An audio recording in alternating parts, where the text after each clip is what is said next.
Northeast Indiana Honor Flight organizers were expecting to get a check to cover a full flight of veterans to Washington, D.C.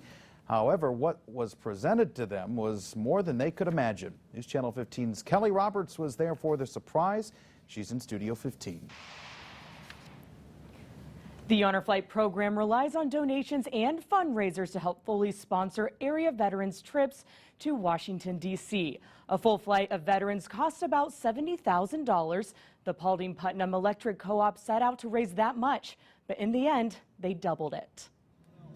It was a feeling of surprise in Paulding, Ohio this weekend. Paulding Putnam Electric Cooperative has spent the last 4 months collecting donations for Honor Flight.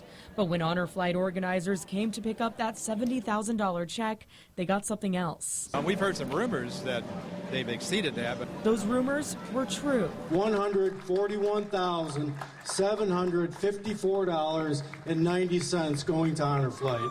So PPEC not only reached its goal of fully sponsoring one Honor Flight, the amount will cover 2 flights.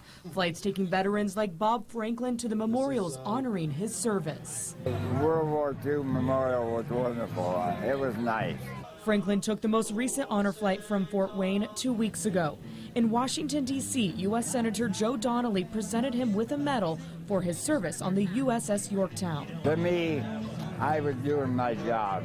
That job was to command a 14-man gun crew and at one point watch guard over President Franklin D. Roosevelt while he was at sea.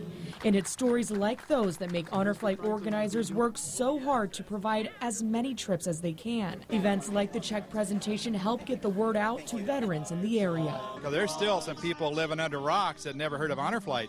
And every time we have an event like this, we find a few of those rocks that we can roll over. The next Honor Flight is in September, but the plan was to use the money from PPEC to pay for the October flight. But now that they have enough money for 2 flights, Honor Flight organizers say they need to go back to the drawing board to see what other flight will be paid with the money. All right, Kelly, thanks. Welcome to News Channel 15 in Fort Wayne. You come to us from our sister station over in Lafayette.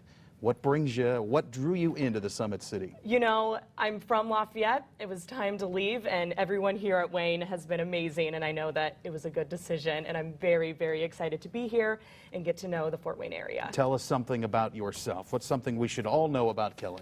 Surprise question. I'm usually the one asking questions.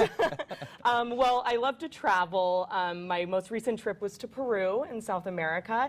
And besides traveling, I have a cat named Custard, who I love very much too. And he moved to Fort Wayne with me as well. Custard the cat. Let's see if we can get him on the news here before long. I've been to Peru, Indiana. Great town. All right, Kelly, thanks. We'll see you around here.